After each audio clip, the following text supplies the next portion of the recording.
Hello students, आज का हमारा टॉपिक है चार्ज ऑन कोलाइडल पार्टिकल्स। पिछले वीडियोस में मैंने आपसे कहा था कि कोलाइड्स की स्टेबिलिटी का सबसे बड़ा कारण कहीं ना कहीं उसके अंदर के पार्टिकल्स के ऊपर का चार्ज है, जो उन्हें आपस में एग्रीगेट होने से बचाता है, प्रेसिपिटेट होने से बचाता है। तो charge on colloidal particle is best suited reason for the stability.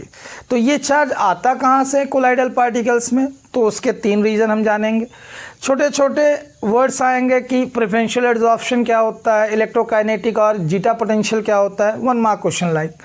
और अगर आपको इलेबोरेटेड देता है, डिस्क्राइब करने के लिए ये टॉपिक देता है, तो आप कहाँ से स्टार्ट कर रहे हैं, चार्ज ऑन कोलाइडल पार्टिकल्स, जिसमें आपको ये आपके आसपास पाए जाने वाले जो एग्जाम्पल्स हैं उन्हें आप याद रखिए कि हमारे शरीर में जो ब्लड बह रहा होता है उसका red pigment haemoglobin positively charge salt है। यानी एक कोलाइड अगर हम देख रहे हैं तो उसके अंदर जितने भी डिस्पर्स फेज पार्टिकल हैं, मैं ये कह रहा हूँ कि हीमोग्लोबिन के जितने भी पार्टिकल्स मेरे ब्लड में हैं सभी के ऊपर पॉजिटिव चार्ज, जो उसकी स्टेबिलिटी का बड़ा कारण इसलिए कि 2 पॉजिटिव एक दूसरे को रिपेल करेंगे, वो एग्रीगेट नहीं होंगे और प्रेसिपिटेट नहीं होंगे। ठीक है, ऐसे ही सारे कोलाइड पॉजिटिवली चार्ज होते हैं ये नहीं कह रहा हूँ। आपने दूसरा अगर कोलाइड देखा तो उसके पार्टिकल्स ऑब्जर्व करने के बाद सभी में निगेटिव चार्ज है, तो वो एक दूसरे से रिपेल हो रहे हैं और एग्रीगेट नहीं हो रहे हैं। तो एग्जांपल आपके सामने हैं, जितनी भी मेटल्स आप देखे हैं, ट्रांजिशन मेटल्स हैं, नॉन ट्रांजिशन मेटल्स हैं, जब वो सॉल बनाती हैं, सॉल यानी सॉलिड को, यानी मेटल सॉलिड होते हैं, डिस्पर्स करते हैं जब लिक्विड डिस्पर्सन मीडियम में, तो वो नेगेटिवली चार्ज सॉल्व बनाती हैं। मेटल सल्फाइड्स, ये आप अच्छे से याद रखिएगा क्योंकि अगले चैप्टर में जब हम 6th चैप्टर पढ़ेंगे, general principles of isolation of element, वहाँ फिर एक बार जिक्र आएगा और आपको याद रहे कि ये नेगेटिवली चार्ज सॉल्व हैं। ठीक है, मेटल सल्फाइड्स भी कोलाइडल नेचर के होते हैं। ये मेटल ऑक्साइड्स हो गए, जैसे आपको एल्यूमिना नाम आपने सुना है, हाइड्रेटेड एल्यूमिना हो गया, फेरिक ऑक्साइड आपका हाइड्रेटेड हो गया। तो ये सब किसके एग्जाम्पल हो गए, पॉजिटिवली चार्ज सॉल्व के। ऐसी एक टेबल बनी हुई है हमारी एनसीईआरटी में, उसे आप सारा याद कर सकते हैं। ठीक है, कम से कम इतने तो एग्जाम्पल अपने लिए याद ही रखिए, ज़रूरी भी हैं और आगे भी काम आएंगे। ठीक है, आगे चलते हैं कि रीज़न क्या है चार्ज ऑन कोलाइडल पार्टिकल्स का। तो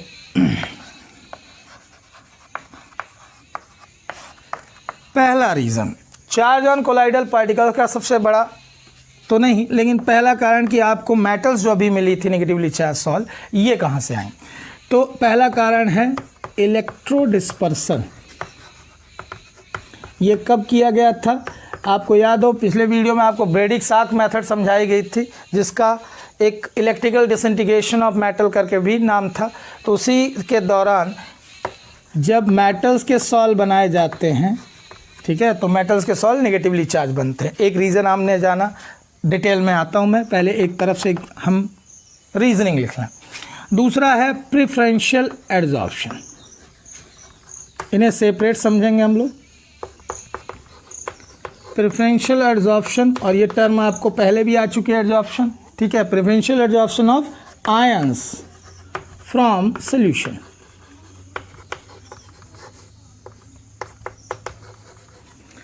और थर्ड है फॉर्मुलेशन ऑफ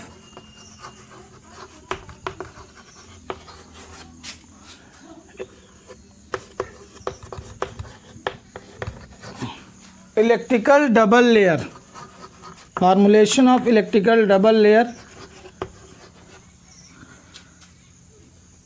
बाई लेयर।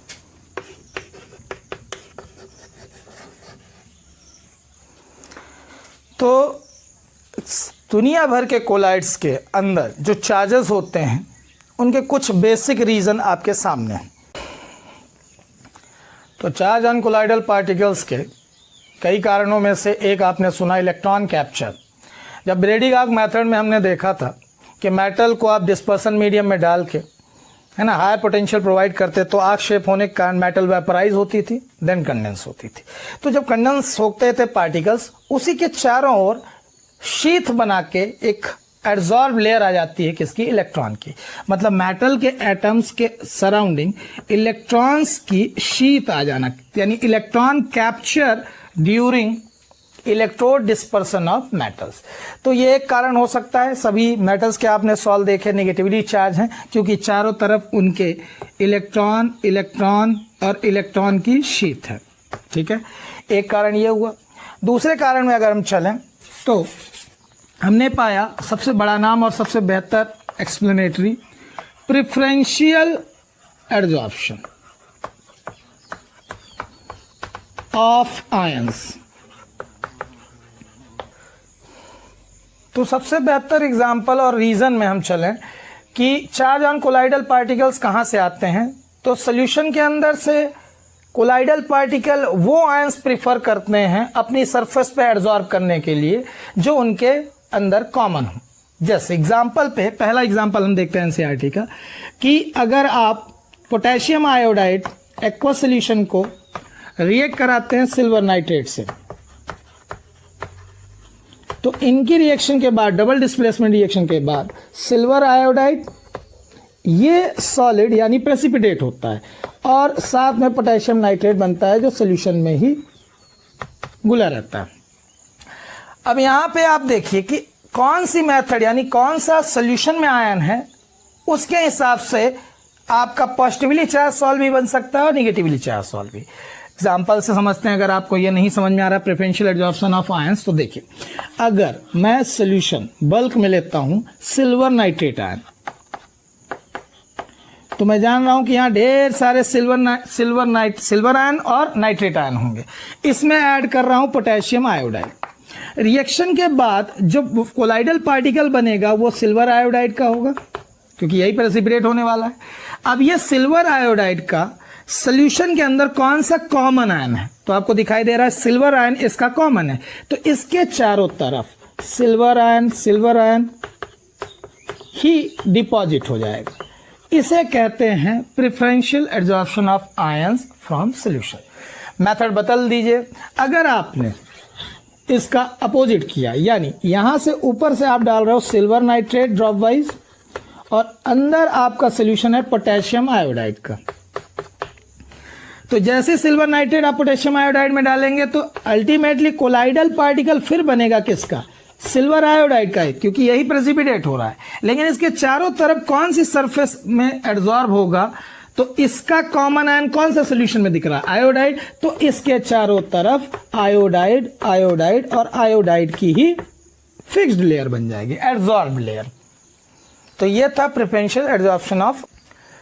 तो प्रेफरेंशियल एडजॉर्प्शन ऑफ आयंस का दूसरा एग्जाम्पल जो एनसीईआरटी में है, उसमें कहा गया कि आप जब फेरिक क्लोराइड को हॉट वाटर में डालते हैं तो वहां पे पॉजिटिवली चार्ज सॉल्व बनता है, जैसे Fe2O3.XH2O हाइड्रेटेड फेरिक ऑक्साइड, ये सॉल्व पार्टिकल्स बनेंगे जब फेरिक क्लोराइड को हॉट वाटर में डालोगे आप, और इसके चारों तरफ की सरफेस में एड्जॉर्ब होगा कौन, Fe3 पॉजिटिव आयन। और अगर यहीं पे फेरिक हाइड्रोक्साइड सॉल्व आपको फिर बनाना है, हाइड्रेटेड फेरिक ऑक्साइड सॉल्व, इसे बनाने को अगर निगेटिवली चार्ज आप बनाना चाहते हैं तो फेरिक क्लोराइड को आप ऐड करेंगे NaOH में, तो यहाँ पे आपको पोलराइजेशन के बाद ढेर सारे OH नेगेटिव आयंस मिलेंगे जो कि जाके एड्जॉर्ब हो जाएंगे इन सॉल्व पार्टिकल्स पे। तो मेथड अगर आपने चेंज कर दी तो सोल्यूशन में प्रेजेंट आयंस को प्रेफर्ड करके कोलाइडल पार्टिकल अपने चारों तरफ एड्जॉर्ब करते हैं। इस मेथड का नाम है प्रेफरेंशियल एडजॉर्प्शन ऑफ आयंस। जैसे फेरिक क्लोराइड को अगर आपने ऐड किया हॉट वाटर के साथ तो पॉजिटिवली चार्ज सॉल्व बनता है आपका फेरिक हाइड्रेटेड फेरिक ऑक्साइड का, और अगर आपने FeCl3 को NaOH में डाला तो रिजल्टेंट जो कोलाइडल पार्टिकल्स बनते हैं वो नेगेटिवली चार्ज सॉल्व होते हैं।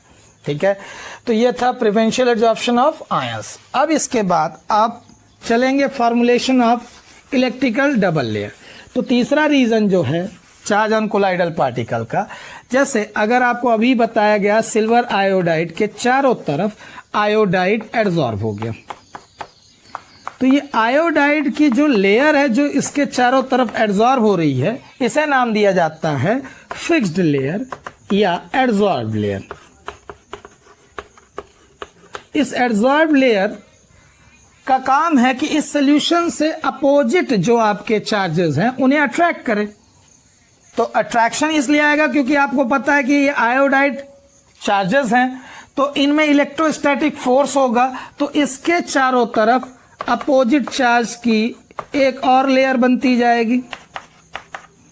आयोडाइड के चारों तरफ जो पोटेशियम की लेयर दिख रही है, इलेक्ट्रोस्टैटिक फोर्स के कारण जो डिफ्यूज होके आई है सॉल्यूशन से, इसे नाम दिया गया है मोबाइल लेयर, या इसी का नाम है डिफ्यूज्ड लेयर। तो आपके सामने कोलाइडल पार्टिकल के चारों तरफ जो एडजॉर्प्शन के थ्रू आई है उसका नाम है एडजॉर्ब लेयर या फिक्स्ड लेयर, और उसके चारों तरफ इलेक्ट्रोस्टैटिक फोर्स के कारण सॉल्यूशन से अट्रैक्ट होकर डिफ्यूजन के थ्रू जो आई है लेयर, उसका नाम है मोबाइल और डिफ्यूज्ड लेयर। तो मोबाइल लेयर और फिक्स्ड लेयर के बीच में, ठीक है, जो पोटेंशियल डिफरेंस जनरेट होगा, क्योंकि ये चार्ज है, तो चार्ज सेपरेशन जब होता है तो क्या डेवलप होता है, पोटेंशियल डिफरेंस। तो उस पोटेंशियल डिफरेंस का नाम रखा है जीटा पोटेंशियल। तो बोर्ड में 1 नंबर का क्वेश्चन आया है, इलेक्ट्रोकाइनेटिक पोटेंशियल या जीटा पोटेंशियल क्या है। तो आप बताएंगे कि प्रेफरेंशियल एडजॉर्प्शन के बाद जब फॉर्मुलेशन हो जाता है इलेक्ट्रिकल डबल लेयर का, इलेक्ट्रोस्टैटिक फोर्स के थ्रू जो एडजॉर्ब लेयर है वो सॉल्यूशन से अपोजिटिवली चार्ज पार्टिकल्स को डिफ्यूजन के थ्रू अपनी तरफ अट्रैक्ट करती है। तो जो नई लेयर फॉर्म होती है उसका नाम है मोबाइल लेयर और डिफ्यूज लेयर। जो एडजॉर्ब थी पहले से उसका नाम है फिक्स्ड लेयर या एडजॉर्ब लेयर। तो इन दोनों लेयर्स को इलेक्ट्रिकल डबल लेयर कहते हैं। इन दोनों के बीच का जो पोटेंशियल डिफरेंस है उसका नाम रखा गया है जीटा पोटेंशियल। तो इस तरह से चार्ज ऑन कोलाइडल पार्टिकल का एक्सप्लेनेशन था। अगर इलैबोरेटेड आपको पूछ दिया गया अप टू 3 मार्क्स का, तो आप क्या बताएंगे शुरू से?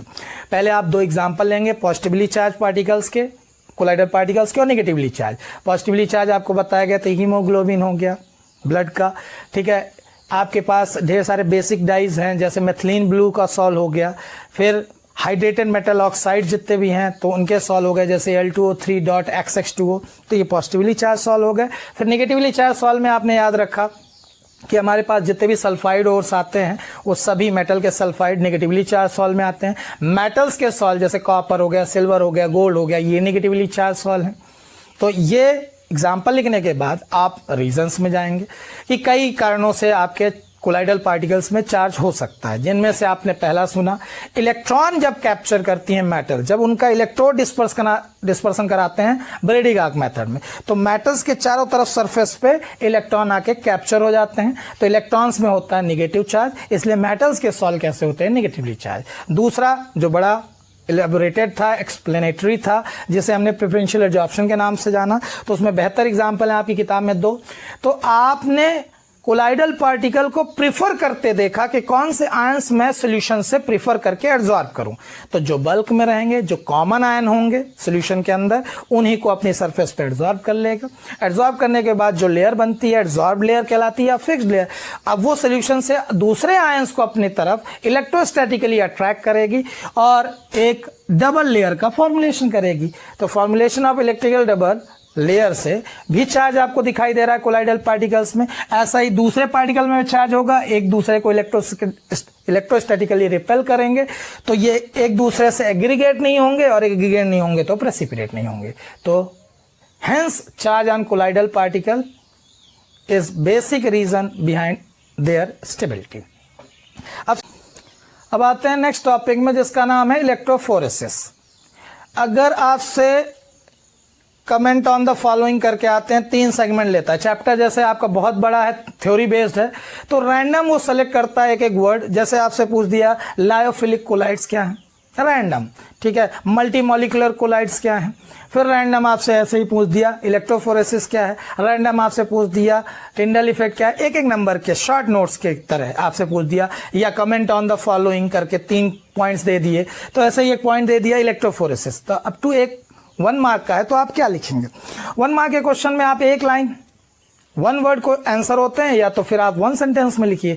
तो सबसे बेहतर जो डेफिनेशन है हमारी किताब में एनसीईआरटी में, उसमें लिखा हुआ है the movement of colloidal particles towards a positively charge electrodes.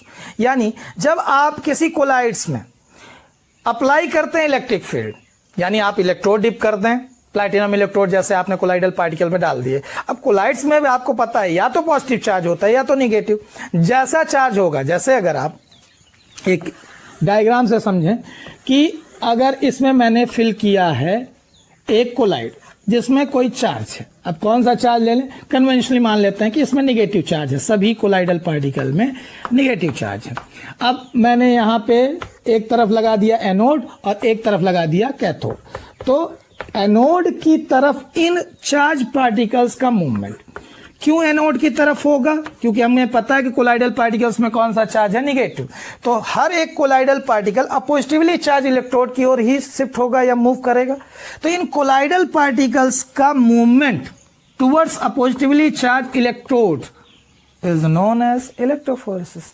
तो electrophoresis is the process of movement of colloidal particles towards oppositely charge electrode.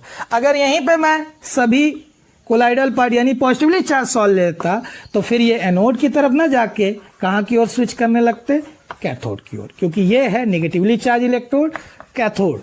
तो कैथोड की तरफ कब स्विच करेंगे, जब आप पॉजिटिवली चार्ज सॉल्व लोगे, और अगर आपने नेगेटिवली चार्ज सॉल्व लिया तो वो कहाँ की ओर जाएंगे, एनोड की ओर। तो on applying electric field the movement of colloidal particles towards negatively और positively charge means oppositely charge electrode is known as electrophoresis. अब यहीं पे एक वर्ड है इलेक्ट्रोऑस्मोसिस।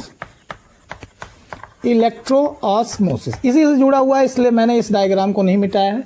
अगर आप इसी में समझें, अगर मैं एक सुटेबल मीन्स यानी एक ऐसा टूल यूज करूं कि इन कोलाइडल पार्टिकल को रिस्ट्रिक्ट कर दूं कि बेटा आप अब मूव नहीं कर सकते इस मेम्ब्रेन के अक्रॉस, यानी मैंने यहां ली सेलेक्टिवली परमिएबल मेम्ब्रेन। याद हो डायलिसिस में आपने यूज किया था, तो मैंने यहां पे सेलेक्टिवली परमिएबल मेम्ब्रेन ले ली, जैसे पार्चमेंट पेपर ले लिया, एनिमल ब्लैडर ले लिया। तो ये ऐसी मेम्ब्रेन ले ली मैंने कि इससे कोलाइडल पार्टिकल नहीं मूव कर पा रहे, तो इधर वाले पार्टिकल चले गए, अब इधर से जो आ रहे हैं वो इसको पार नहीं कर पा रहे हैं। So when the movement of colloidal particles get restricted through selectively permeable membrane और suitable membrane, the dispersion medium begins to move, यानी अब डिस्पर्सन मीडियम इसके चारों ओर चला जाने लगेगा। अब आपको यह भी पता है कि इस मेम्ब्रेन को कोलाइडल पार्टिकल्स नहीं मूव पार कर सकते हैं, लेकिन डिस्पर्सन मीडियम तो कर सकता है। तो जब आप इलेक्ट्रोफोरेसिस को रोकते हो तो स्टार्ट हो जाती है इलेक्ट्रोऑस्मोसिस।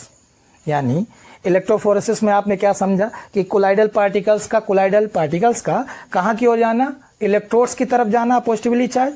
अब आपने एक ऐसी मेम्ब्रेन लगा दी कि कोलाइडल पार्टिकल मूव ही नहीं कर पा रहे हैं उसके अक्रॉस, तो ऐसे केस में डिस्पर्सन मीडियम चलने लगता है। तो dispersion medium begins to move due to restriction of colloidal particles by means of suitable membrane. ठीक है, तो electroosmosis is a process of movement of dispersion medium when the colloidal particles get restricted through suitable membrane. ये था इलेक्ट्रोऑस्मोसिस। अब चलते हैं अगले topic में, जिसका नाम है प्रेसिपिटेशन, कोगुलेशन और फ्लक्चुएशन। जहां भी ये तीनों टर्म आए जिसका सेंस आपको एक जैसा समझना है। ये मेथड ये है कि जैसे ही कोलाइडल पार्टिकल अनस्टेबल होने लगते हैं, कैसे, ये पार्टिकल जिनके ऊपर चार्ज था जो एक दूसरे को रिपेल कर रहे थे, चार्ज अगर इनका किसी भी मीन्स के कारण, किसी भी कारण से हट गया, तो चार्ज जब पार्टिकल्स के ऊपर से हट जाएगा तो वो एक दूसरे को रिपेल ना करके ये पार्टिकल्स एक दूसरे से एग्रीगेट होने लगेंगे, और जैसे ही एग्रीगेट होंगे हैवियर होने के कारण प्रेसिपिटेट होने लगेंगे। तो process of settling down of colloidal particles एक ऐसी प्रोसेस जिसमें कोलाइडल पार्टिकल्स एग्रीगेट होते हैं, कोलेशंस दिखाते हैं, जुड़ जाते हैं और जुड़ने के बाद नीचे गिरने लगते हैं। इस प्रोसेस का नाम है प्रेसिपिटेशन और कोगुलेशन और फ्लक्चुएशन। तो ये हमारे लिए ज़रूरी भी है। कई जगह पे स्टेबिलिटी ऑफ कोलाइड्स नीडेड रहती है और कई बार उन्हें अनस्टेबल बनाना ज़रूरी है। जैसे जब तक हम मिल्क का यूज़ कर रहे हैं तब तक उसे स्टेबल बनाए रखते हैं, हम लोग पाश्चराइजेशन करते हैं कि लगातार एसिड ना बढ़ने पाए मिल्क के अंदर और वो स्टेबल बना रहे। लेकिन जब हमें उसे कर्ड या उससे बटर अलग करना होता है तब हम चाहते हैं कि ये मिल्क इसमें कन्वर्ट हो जाए अनस्टेबल कोलाइड में यानी कर्ड में या उससे बटर निकल आए। तो यहाँ पे आप ये मेथड समझ रहे हैं कि कैसे कोगुलेशन या प्रेसिपिटेशन कराया जाता है कोलाइड का। एक बहुत अच्छा नेचुरल एग्जाम्पल है। जितनी भी रेन होती हैं जहाँ भी होती हैं वो सब प्रेसिपिटेशन ऑफ क्लाउड्स है। क्लाउड भी किस में आते हैं, आपने वो टेबल में याद किया हो कि वो भी किस में आते हैं, कोलाइड्स में। तो स्मोक का प्रेसिपिटेशन जैसे इंडस्ट्रीज में कराते हैं कि उनके अंदर के जितने भी कोलाइडल पार्टिकल्स हैं, जो पार्टिकुलेट मैटर है, वो किसी तरह के हमको इनहेल करने के बाद किसी रिस्पायरेटरी डिसीज से ना ट्रीट कर दें। तो इस कारण से हम उन स्मोक को भी पार्टिकल्स फ्री कराते हैं थ्रू प्रेसिपिटेशन। तो एक अच्छा टॉपिक है जिसमें कई मेथड हम लगाते हैं, जिसमें सबसे सुटेबल मेथड आपको फिफ्थ मिलेगी। तो जैसे एक आध आपको नाम बताता चलूँ मैं कि फिर हम एक एक करके एक्सप्लेन करते हैं। फिलहाल इस मेथड को आप समझ गए हो कि ये है क्या टॉपिक। टॉपिक कहता है कि कोलाइडल पार्टिकल्स का आपस में जुड़ के बॉटम की तरफ जाना, अनस्टेबल हो जाना कोलाइड का, प्रेसिपिटेशन, कोगुलेशन या फ्लक्चुएशन कहलाता है, जिन्हें कई मेथड से लाया जा सकता है। जैसे पहले अगर आप चार्ज हटाओगे तभी प्रेसिपिटेशन होगा। तो अगर आपने इलेक्ट्रोफोरेसिस कराया, अभी कुछ देर पहले हमने कौन सी मेथड पढ़ी, प्रेसिपिटेशन, इलेक्ट्रोफोरेसिस। तो इलेक्ट्रोफोरेसिस के दौरान आपने देखा क्या कि जब इलेक्ट्रोड्स के पास पहुंचते थे कोलाइडल पार्टिकल तो यहाँ डिस्चार्ज होंगे। ये आपका एनोड हुआ तो ये नेगेटिवली चार्ज इलेक्ट्रोड आके यहाँ डिस्चार्ज होगा। जैसे ही डिस्चार्ज होगा तो इसका चार्ज हटेगा तो ऐसे दूसरा पार्टिकल आएगा, कई पार्टिकल्स आके एग्रीगेट होंगे और फिर क्या हो जाएंगे, प्रेसिपिटेट। तो बाय इलेक्ट्रोफोरेसिस जैसे इलेक्ट्रिक फील्ड लगाएंगे तो इलेक्ट्रिक फील्ड लगाते से ही कई इलेक्ट्रोड्स के पास आ जाएंगे सारे ढेर सारे कोलाइडल पार्टिकल, डिस्चार्ज होंगे, एग्रीगेट होंगे और प्रेसिपिटेट हो जाएंगे। कुल मिला के अगर इन सारे टॉपिक की आप समरी समझें कि अगर चार्ज हटा दिया जाए कोलाइडल पार्टिकल्स से तो एग्रीगेट होंगे, प्रेसिपिटेट हो जाएंगे। तो कई मेथड्स हैं, जैसे इलेक्ट्रोफोरेसिस एक तरीका। दूसरा तरीका है कि अगर आप दो पॉजिटिवली चार्ज मतलब कोलाइड्स को मिक्स कर दीजिए। एक पॉजिटिवली चार्ज कोलाइड था, यानी एक ऐसा कोलाइड जिसमें सारे पार्टिकल्स के ऊपर पॉजिटिव चार्ज है, दूसरा कोलाइड लिया हमने नेगेटिवली चार्ज, इन दोनों को आपस में मिक्स किया तो दोनों एक दूसरे के चार्ज को डिस्चार्ज किए। डिस्चार्ज होंगे तो एग्रीगेट होंगे और एग्रीगेट होने के बाद प्रेसिपिटेशन हो जाएंगे। इस मेथड का नाम है म्यूचुअल कोगुलेशन। और इसका अच्छा एग्जाम्पल याद आता है मुझे, जब बहुत तेज कड़क के साथ, ठीक है, थंडर के साथ बरसात होती है तो आपको बिजली कड़कती हुई दिखती है। उसका कारण कि दो पॉजिटिवली चार्ज क्लाउड एक दूसरे के साथ म्यूचुअल कोगुलेशन करते हैं और बहुत तेज बरसात होती है। तो वो भी किसका एग्जाम्पल है, म्यूचुअल कोगुलेशन का। तीसरा मेथड आपके पास आए कि अगर आप बॉयलिंग करते हैं, तो अगर आप बॉयलिंग करते हैं तो आपको पता है कि ये जो सरफेस पे पार्टिकल्स हैं, कोलाइडल पार्टिकल्स के ऊपर जो चार्ज है, इतना ज़्यादा कोलिजन होगा डिस्पर्स फेज और डिस्पर्सन मीडियम के पार्टिकल्स में, क्योंकि आप कौन सी मेथड यूज़ कर रहे हैं, बॉयलिंग। तो बॉयलिंग के दौरान पूरा डिस्पर्सन मीडियम बहुत एजिटेशन करेगा, डिस्पर्स फेज जो यानी कोलाइडल पार्टिकल उसके ऊपर का चार्ज हट जाएगा और जैसे चार्ज हटा दुर्घटना घट गई, पार्टिकल्स आपस में जुड़े और नीचे। तो ये प्रेसिपिटेशन लाने की तीसरी मेथड हो गई। रिपीट, पहली इलेक्ट्रोफोरेसिस, दूसरी म्यूचुअल कोगुलेशन यानी by mixing two positively charge colloids, तीसरी बॉयल करके आप प्रेसिपिटेशन करा सकते हो, और फोर्थ कि जब आप परसिस्टेंट डायलिसिस कराइए। आपको याद हो कि मैंने डायलिसिस कहा था तो उस पर नज़र रखने के लिए कहा था, चाहे वो इलेक्ट्रोडायलिसिस हो चाहे डायलिसिस, बहुत देर तक कर दोगे आप तो जो रिक्विसाइट अमाउंट तक चार्जेस चाहिए थे वो भी रिमूव हो जाएंगे। मतलब डायलिसिस एक ऑप्टिमम टाइम पीरियड तक होनी चाहिए, एक्सेस टाइम तक हो जाएगी तो जितने भी चार्ज एड्जॉर्ब हैं जो उसकी स्टेबिलिटी के लिए एसेंशियल हैं वो भी रिमूव हो जाएंगे। तो ऐसे केस में बहुत प्रोलॉन्ग्ड अगर डायलिसिस, परसिस्टेंट डायलिसिस करा दी जाती है लंबे समय तक के लिए, तो जो एसेंशियल चार्जेस होते हैं, जो रिक्विसाइड अमाउंट में होते हैं, वो भी रिमूव हो जाते हैं। पार्टिकल्स के ऊपर चार्ज हटा तो वो एग्रीगेट होंगे, प्रेसिपिटेट हो जाएंगे। सबसे एसेंशियल मेथड प्रेसिपिटेशन की, by addition of suitable electrolyte.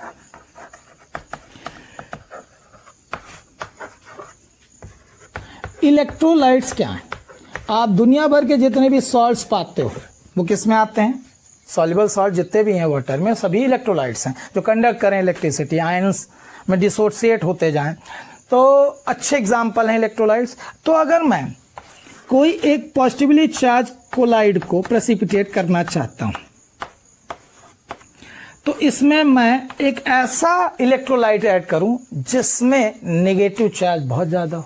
जैसे एग्जाम्पल के तौर पे आपने पिछले साल ये फार्मूला देखा था फेरोफेरिस साइनाइड का, हेक्सासाइनोफेरेट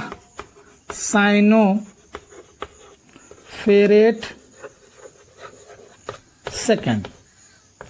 ये एक ऐसा आयन है, अगर आप यहीं पे कंपेयर करना चाहें, यहीं पे मैं अगर क्लोराइड आयन डालूं इस कोलाइड में तो ये जल्दी प्रेसिपिटेट कराएगा कि ये, तो आपको दिख रहा है कि इसके ऊपर 4 निगेटिव चार्ज है तो अकेला ही डिस्चार्ज करेगा 4 पार्टिकल को और ये जाके एक ही को न्यूट्रलाइज कर पाएगा। तो सबसे सुटेबल मेथड है किसी भी कोलाइड को प्रेसिपिटेट कराने की by addition of suitable electrolyte. तो इसके लिए एक लॉ दिया गया है जिसका नाम है हार्डे-सुलजे लॉ। वो कहता है जितना ज़्यादा चार्ज होगा किसी इलेक्ट्रोलाइट में वो उतना ही बेटर होगा किसी अपॉजिटिवली चार्ज कोलाइड को प्रेसिपिटेट कराने में। Greater the charge on fluctuating ions, ये है fluctuating ions, greater the coagulating power. तो कोगुलेटिंग पावर क्या है, कितना कम कंसंट्रेशन डाल के मैं जल्दी से प्रेसिपिटेट करा दूं। तो जहां मुझे क्लोराइड का आपको 4 मोलार लेना पड़ रहा है तो वहां आपका एक हेक्सासाइनोफेरेट आयन कैपेबल है। तो आप देख रहे हैं कि जितना ज़्यादा चार्ज होगा उतना ज़्यादा फ्लक्चुएटिंग पावर या कोगुलेटिंग पावर होगा। इसे हार्डे-सुलजे लॉ कहते हैं। और 2 आपको ऑर्डर याद रख लेने चाहिए। जैसे अगर मैं किसी नेगेटिवली चार्ज कोलाइड को प्रेसिपिटेट कराना चाहता हूं तो एल्यूमिनियम आयन प्रेफर करूंगा over barium ion over sodium ion. तो ये आपको, तो आपने देखा कि जितना ज़्यादा चार्ज होगा उतना ही कैपेबल होंगे अपॉजिटिवली चार्ज कोलाइड को प्रेसिपिटेट कराने में। तो कोगुलेटिंग वैल्यू और कोगुलेटिंग पावर दोनों एक दूसरे के अपोजिट हैं। कोगुलेटिंग वैल्यू का मतलब कितना मिनिमम कंसंट्रेशन मिलीमोल्स में आपको डालना पड़े कि कोलाइड पूरी तरह से प्रेसिपिटेट हो जाए। तो मिनिमम कंसंट्रेशन किसका लगेगा, जिसका जितना ज़्यादा कोगुलेटिंग पावर होगा, यानी इसका कोगुलेटिंग वैल्यू कम होगी, इसकी कोगुलेटिंग वैल्यू इससे ज़्यादा होगी। लेकिन अगर कोगुलेटिंग पावर की बात करें तो कोगुलेटिंग पावर इसका सबसे ज़्यादा, उससे कम इसका। तो यहाँ इसकी कोगुलेटिंग वैल्यू आपको ज़्यादा लगानी पड़ेगी, यानी ज़्यादा कंसंट्रेशन ऐड करना पड़ेगा, तब जाके फ्लक्चुएशन या कोगुलेशन आएगा। ठीक है। तो हार्डे-सुलजे लॉ कहता है कि ग्रेटर द वैलेंसी और charge on fluctuating ion, greater is the coagulating power.